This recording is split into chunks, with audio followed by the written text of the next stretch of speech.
आज देश तमाम चुनौतियों का सामना कर रहा है, खासतौर पे वैश्विक और आर्थिक स्तर पर चुनौतियां कुछ ज़्यादा ही हैं।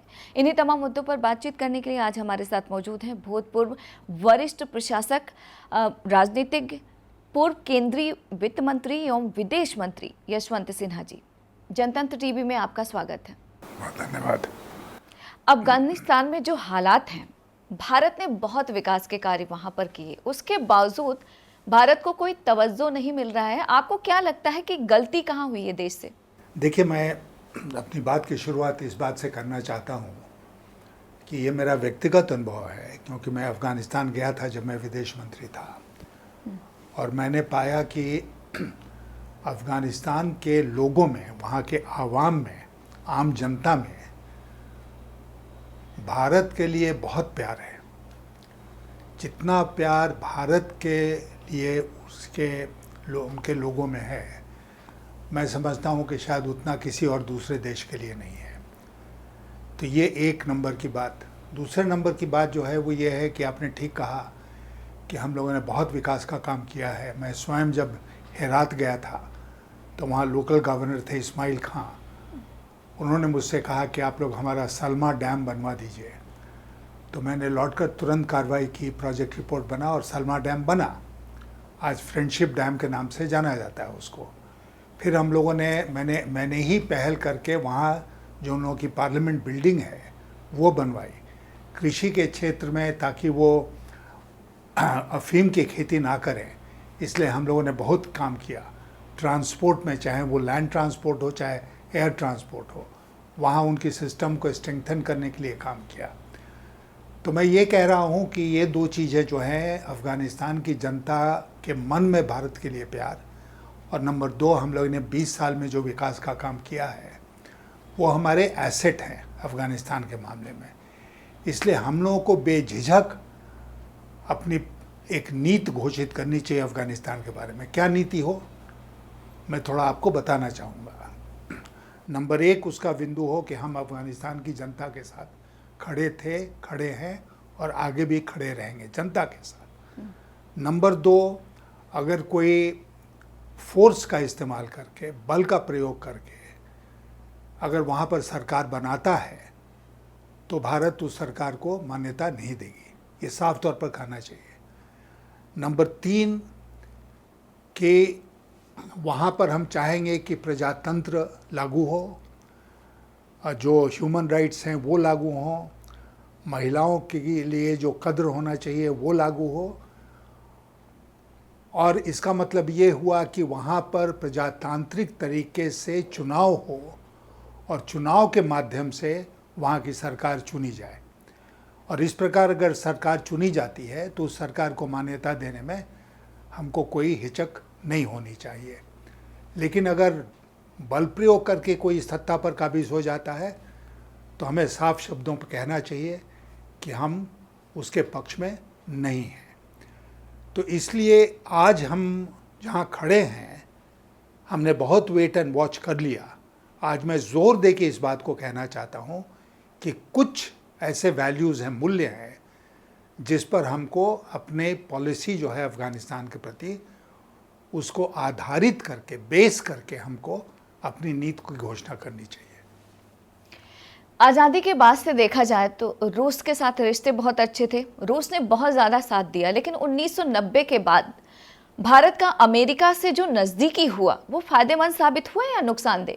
नहीं, मैं चाहूँगा आपको ये बताना कि विदेश नीति में हम सारे मुल्कों के साथ चाहते हैं कि हमारी दोस्ती रहे।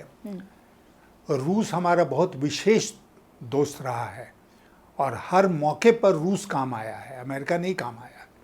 जब अमेरिका भी भारत का विरोध करता था तो सिक्योरिटी काउंसिल में कौन खड़ा होता था भारत के लिए? रूस खड़ा होता था। इसलिए रूस के साथ हमारी जो मित्रता है उसमें कहीं कोई कमी नहीं आने देना चाहिए। अब ये ज़रूर है कि भारत की नज़दीकी अमेरिका से हाल के दिनों में इतनी बड़ी है कि उसे किसी पुराने मित्र को एक शक होगा कि पता नहीं ये लोग वहाँ जाकर उसकी गोद में बैठ रहे हैं तो हमारे रिश्तों का क्या होगा। लेकिन मुझे लगता है कि हमें मौके का फ़ायदा उठाकर रूस को बताना चाहिए कि उनके साथ हमारी जो दोस्ती है, पुरानी दोस्ती है, उसमें कोई खटास नहीं आएगी, उस रिश्ते में कोई कमज़ोरी नहीं आएगी। ये आश्वासन हमको रूस को देने की ज़रूरत है आज के दिन। तालिबान का जिस तरीके से रूस, पाकिस्तान और चीन साथ दे रहे हैं, हिंदुस्तान के लिए कितना बड़ा खतरा है? देखिए, चीन और पाकिस्तान दोनों के बारे में मैं ये आपसे कहना चाहूँगा कि अभी जो 2-3 बातें मैंने आपके सामने रखी, उनकी विदेश नीति में इन बातों का कोई भी स्थान नहीं है। वो जहाँ अपना हक देखेंगे वहाँ पर वो वैसे ही करेंगे। उनके विदेश नीति में कोई सिद्धांत नहीं है, कोई मूल्य नहीं है। तो इसका ये मतलब नहीं हुआ कि हम लोग उसी रास्ते चले। हमने जैसा आपसे कहा कि अफ़गानिस्तान में हमारे लिए बहुत इज्जत है लोगों के मन में, वो चीन के लिए नहीं है, वो पाकिस्तान के लिए नहीं है। इसलिए वो जो करना चाहते हैं करें। जहाँ तक हमारा सवाल है, हम ज़रूर उनसे अलग दिखें आगे चलकर भी। नंबर 3 कि रूस के साथ हमारे जो संबंध रहे हैं, तो अफ़गानिस्तान के बारे में रूस से हमको बात करनी चाहिए, करा भी है शायद भारत सरकार ने। और रूस के साथ मिलकर हमको एक नीति बनानी चाहिए ताकि उनकी नीति जो अफ़गानिस्तान में है और हमारी नीति जो अफ़गानिस्तान में है, उसमें बहुत फ़र्क नज़र नहीं आया। इसके अलावा अगर मोनेटाइजेशन की बात करें तो वित्त मंत्री निर्मला सीतारमण मोनेटाइजेशन पाइपलाइन एक योजना लेकर आई हैं, जिसको लेकर पढ़े लिखे लोग भी समझ नहीं पा रहे हैं कि आखिरकार इसका असर देश की जनता पर अच्छा होगा, बुरा होगा। इस पर आपका नज़रिया क्या है? पहले तो डीमोनेटाइजेशन किया इस सरकार ने, अब वो मोनेटाइजेशन कर रही है। दोनों गलत कदम थे। डीमोनेटाइजेशन से भारत की अर्थव्यवस्था को जितना नुकसान हुआ, मैं आपको जल्दी में एक आंकड़ा बताना चाहता हूँ कि डीमोनेटाइजेशन के पहले भारत की अर्थव्यवस्था का सालाना विकास दर जो था वो 8% से ऊपर था। डीमोनेटाइजेशन के बाद वो गिरते गिरते 4% पर आ गया। और मैं कोविड के पहले की बात कर रहा हूँ। कोविड में तो हम -8 पर चले गए, लेकिन उस गिरावट का कारण क्या रहा? उस गिरावट का कारण रहा डीमोनेटाइजेशन, जो बिल्कुल ही, मैं क्या कहूँ, बिल्कुल ही बेकार कदम उठाया गया था। अब ये जो मोनेटाइजेशन का नया फार्मूला चल पड़ा है, इसके 7 साल से एक सरकार भारत में अपनी सरकार चला रही है। ये उस सरकार की अटर फेलियर का सबसे बड़ा प्रमाण है, जो ये कह रहा है कि भाई हम कुछ नहीं चला सकते, इसलिए हम तुमको देते हैं, तुम चला लो। हम इसमें से फ़ायदा नहीं उठा सकते हैं, तुम शायद फ़ायदा उठा पाओगे, इसलिए तुम उस फ़ायदे का जो तुमको फ़ायदा होगा, वो उसका एक भाग हमको अभी शुरू में ही दे दो। तो ये मोनेटाइजेशन का मूल उद्देश्य है। मैं इसको बिल्कुल ही गलत कदम मानता हूँ। जैसे कि डीमोनेटाइजेशन गलत काम था, उसी तरह मोनेटाइजेशन भी गलत काम है। कांग्रेस भी यही आरोप लगा रही है कि 70 सालों में देश ने जो संपत्ति बनाई, उसको मोदी सरकार अपने 3-4 उद्योगपतियों को बेच रही है। बिल्कुल, मैं उससे अग्री कर रहा हूँ। बिल्कुल सही बात है कि पैसे इकट्ठे करने के लिए सरकार के पास बहुत सारे कदम हैं, लेकिन ये मोनेटाइजेशन ऑफ एसेट्स वो उसमें नहीं है। और अभी कोई इन्होंने उसके कायदे कानून पब्लिक डोमेन में नहीं लाया है। क्या मान लीजिए कि कोई भी परिसंपत्ति है, अगर प्राइवेट सेक्टर को हम दे देते हैं उसको 4 साल के लिए या जितने साल के लिए, तो वो क्या करेगी? उससे जो सेवा देश की जनता को मिल रहा है, उसकी कीमत बढ़ा देगी, सेवा देना बंद कर देगी। इसमें विदेशी भी आने वाले हैं और विदेशियों के लिए भी खुला है। तो विदेशी किस मकसद से आएंगे? क्या ये परिसंपत्तियों को विदेशियों के हवाले करनी चाहिए? ये बहुत सारी चीज़ें हैं जिसके बारे में सरकार ने भी खुलासा नहीं किया है, लेकिन ये आइडिया अपने आप में ही गलत है। आप 2009 में चुनाव लड़े, जीते। 2014 में आपको टिकट नहीं मिला। आपको क्या लगता है कि वजह क्या रही? देखिए, ये पता नहीं कहाँ से ये एक लोगों के मन में भ्रांति है कि 2014 में मुझे टिकट नहीं मिला। ये बिल्कुल गलत बात है। जब टिकटों का फैसला हो रहा था, तब आप पूछिए, राजनाथ सिंह जो हैं वो बार बार वहाँ से हमको फ़ोन करके कह रहे थे, क्योंकि उनसे मैंने कह दिया था कि अब कि मैं चुनाव नहीं लड़ूंगा, और वो पार्टी के अध्यक्ष थे। तो वो बार बार मुझसे फ़ोन करके ये कह रहे थे कि नहीं, सब लोग यहाँ ये कह रहे हैं कि आप एक बार कम से कम चुनाव लड़ लीजिए, ये चुनाव लड़ लीजिए, उसके बाद देखा जाएगा। और मैंने साफ तौर पर उनको मना कर दिया कि नहीं, मैं 2014 का लोकसभा का चुनाव नहीं लड़ना चाहता हूँ। इसलिए मैंने स्वयं ऑप्ट आउट किया। ऐसा नहीं है कि किसी ने मेरी टिकट काटने की हिम्मत किसी को भारतीय जनता पार्टी में नहीं थी। मैं इतना कमज़ोर नहीं था भारतीय जनता पार्टी में कि वो मेरा टिकट डिनाई कर देते, टिकट काट देते और वो सीट उनके लिए निकल जाती। तो बीजेपी छोड़ने के पीछे वजह क्या थी? बीजेपी छोड़ने के पीछे जो मुख्य वजह थी वो ये थी कि मुझे लगा कि 2014 के बाद बीजेपी बिल्कुल गलत रास्ते पर चल पड़ी है, जिस रास्ते पर मैं उनके साथ नहीं चल सकता था, और इसीलिए मैंने सोचा कि उनसे मैं अलग हो जाऊं। आप वाजपेयी जी के साथ भी काम कर चुके हैं। उस समय जो उनकी कश्मीर नीति थी और वर्तमान में प्रधानमंत्री नरेंद्र मोदी की जो कश्मीर नीति है, उसमें आप कितना फर्क देखते हैं और आपके लिहाज से कौन सी नीति ज़्यादा बेहतर थी? देखिए, आसमान ज़मीन का अंतर है। आपको वाजपेयी जी का वो मशहूर वक्तव्य याद होगा, जब उनसे पूछा गया कि कश्मीर की समस्या का समाधान कैसे होगा, तो उन्होंने साफ तौर पर कहा था कि इसका समाधान होगा जमहूरियत, इंसानियत और कश्मीरियत के आधार पर। इन 3 लफ्ज़ों में वाजपेयी जी ने पूरी पॉलिसी देश के जनता और दुनिया के सामने रख दी। कश्मीरियत मैंने कश्मीर के उसके जो सिविलाइजेशनल सभ्यता के वैल्यूज़ हैं, मूल्य हैं, वो एक आधार, इंसानियत जो सबसे बड़ी चीज़ है, और जमहूरियत जो प्रजातंत्र है, इसके आधार पर कश्मीर की नीति उन्होंने चलाने का प्रयास किया। और मैं आपको बताऊं, मैं कश्मीर कई बार गया हूं। आज भी अगर किसी प्रधानमंत्री के लिए कश्मीर के आवाम में सबसे ज़्यादा इज्जत है तो वो वाजपेयी के लिए है, क्योंकि वो लोग खुश थे उनकी इस नीति से। और नेशनल कॉन्फ्रेंस हमारे साथ सरकार में थी, केंद्र में, तो मुफ्ती साहब के साथ हम लोगों का बहुत अच्छा संबंध था। तो इसलिए ये कहना उचित नहीं होगा कि उस समय भी दुराव था जैसे आज है।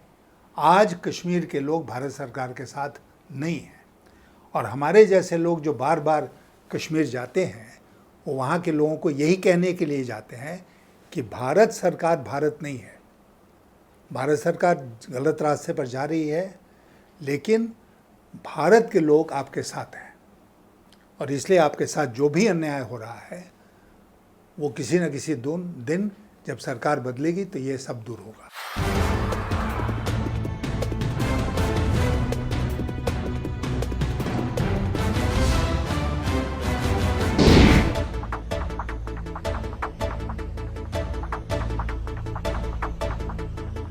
मोदी सरकार लगातार ये दावे कर रही है कि जम्मू कश्मीर में अमन है, शांति है। आपको क्या लगता है? हमें लगता है कि मोदी सरकार को ये समझना चाहिए कि सबसे ज़्यादा शांति तो कब्रिस्तान में होती है, वहाँ तो कोई शोरगुल होता नहीं है। तो क्या हम चाहते हैं कि जम्मू और कश्मीर में कब्रिस्तान की शांति हो? आज जो हम देख रहे हैं वो कब्रिस्तान की शांति है जम्मू और कश्मीर में। आप अभी तृणमूल कांग्रेस पार्टी में उपाध्यक्ष के पद पर हैं। तृणमूल कांग्रेस की अगर बात करें तो ऐसी कौन सी नीति थी जिससे आप प्रभावित होकर टीएमसी में शामिल हुए सर? नीति उनकी बहुत सारी थी। उन्होंने 10 साल तक लगभग शासन किया था बंगाल के ऊपर, और बहुत सारा अच्छा काम किया उन नीतियों का अनुसरण करके, और शायद उसी का नतीजा है कि तीसरी बार बीजेपी के सारे प्रयासों के बावजूद तीसरी बार उनको सत्ता मिला, और बहुत ज़बरदस्त उनकी जीत हुई बंगाल में। तो एक तो वो फैक्टर था। दूसरा फैक्टर ये था कि जिस तरह आक्रमण बोला बीजेपी ने ममता जी के ऊपर, ऐसा लगा कि जैसे ये महिला जो है ये उनके रास्ते में सबसे बड़ी रुकावट है या बन सकती है, इसलिए इसको यहीं समाप्त कर दो। वो सही मैंने नहीं माना। वो मैंने माना कि बहुत गलत नीति है। मैंने महसूस किया कि ममता जी को और टीएमसी के हाथों को हमको मजबूत करना चाहिए, और इसीलिए चुनाव के दरमियान में टीएमसी में गया। इसके अलावा अगर अन्नदाता की बात करें तो पिछले कई महीनों से सड़कों पर है। अन्नदाता अपनी डिमांड रख रहे हैं कि जो काला कानून है उसको वापस लिया जाए, लेकिन केंद्र सरकार कह रही है कि बातचीत तो करेंगे लेकिन कानून वापसी नहीं होगा। जिस तरीके से वो सड़कों पर बैठे हैं पिछले कई महीनों से, आप इसके लिए जिम्मेदार किसे मानते हैं?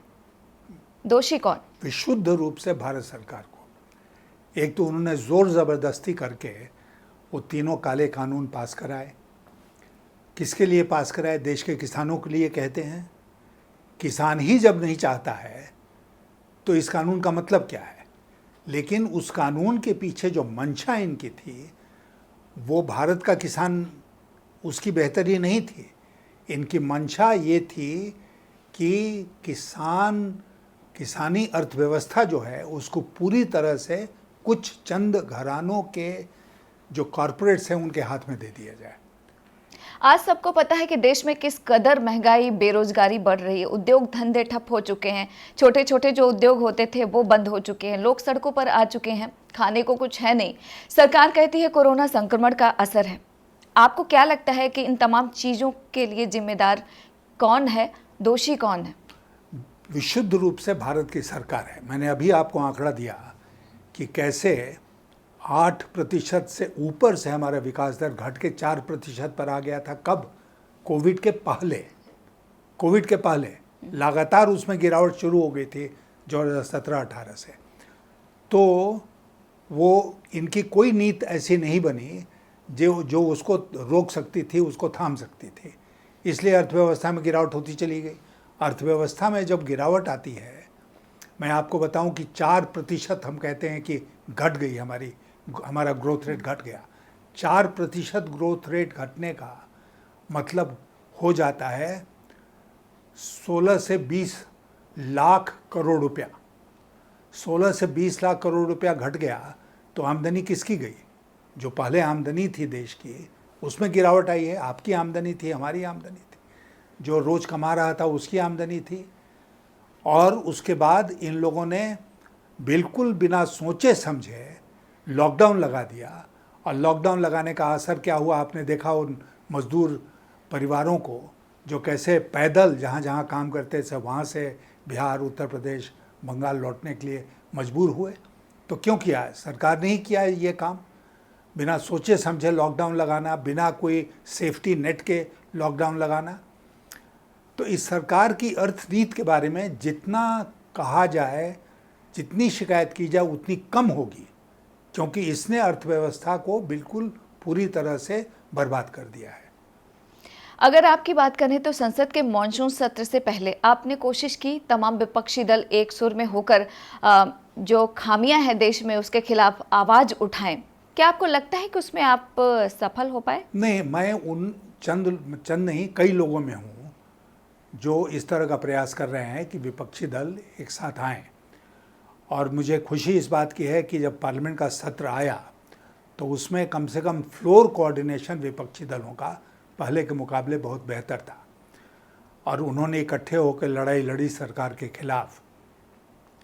तो इसलिए यही कहना कि सफलता नहीं मिली वो ठीक नहीं होगा। आगे चल के हम लोग देखेंगे कि इसमें और क्या हम लोगों को चेंजेस करने हैं जिसमें कि और कारगर हो। इसके अलावा सर, अगर पश्चिम बंगाल की बात करें तो जब से विधानसभा चुनाव का प्रचार शुरू हुआ तब से लेकर सरकार बनने के बाद से लगातार बीजेपी ये आरोप लगाती रही कि वहाँ पर हिंसात्मक घटनाएं हुई, भारतीय जनता पार्टी के कार्यकर्ता उसमें बहुत ज़्यादा मारे गए। हाई कोर्ट का एक फैसला भी आया जिसमें हाई कोर्ट ने सीबीआई जांच के आदेश दिए। ममता बनर्जी ने कहा कि केंद्र सरकार बदनाम करने की कोशिश कर रही है, लेकिन बीजेपी कह रही है तो कोर्ट का आदेश है। नहीं, बीजेपी अब न कह रही है कोर्ट का आदेश है। पहले तो कोर्ट का आदेश नहीं था, पहले तो बीजेपी ही कह रही थी इस बात को।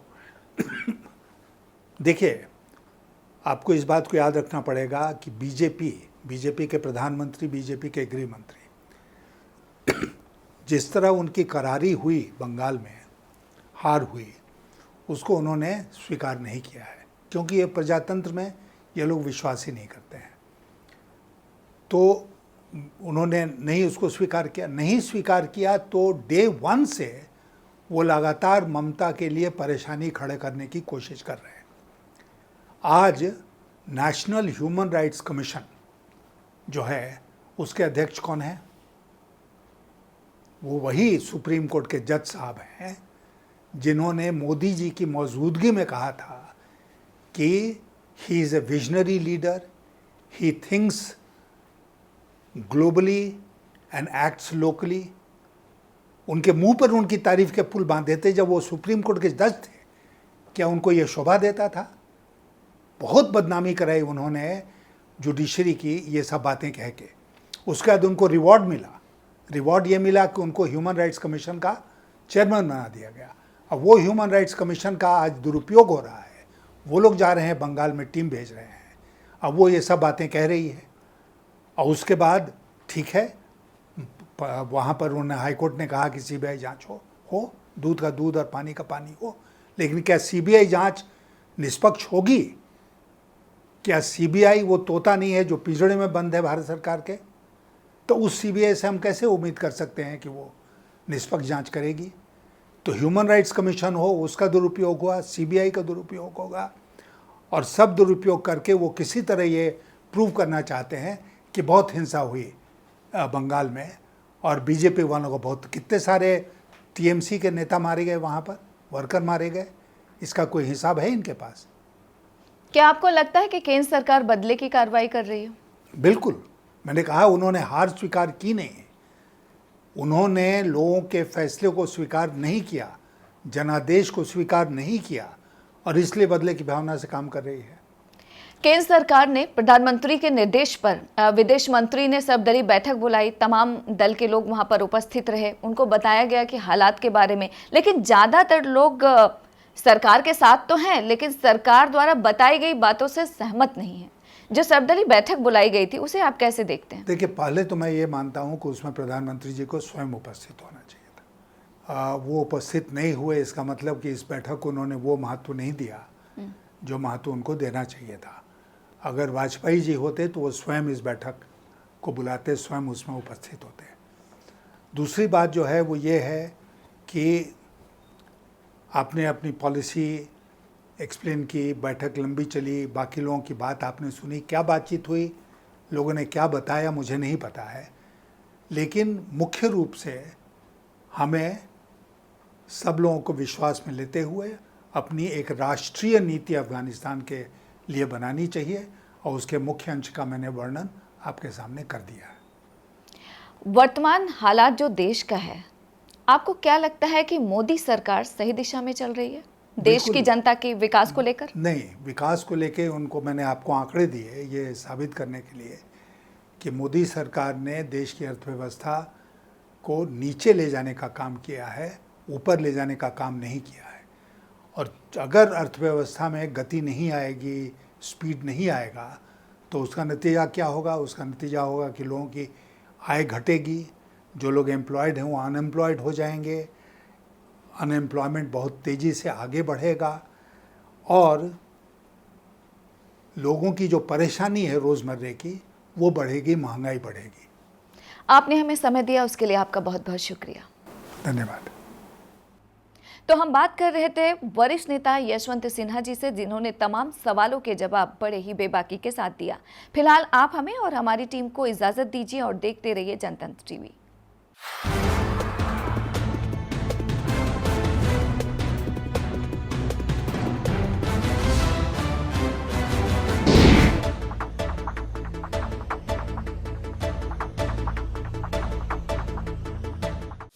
खबरों के निष्पक्ष विश्लेषण के लिए सब्सक्राइब करें Jantantra TV and press the bell icon. Never miss any update.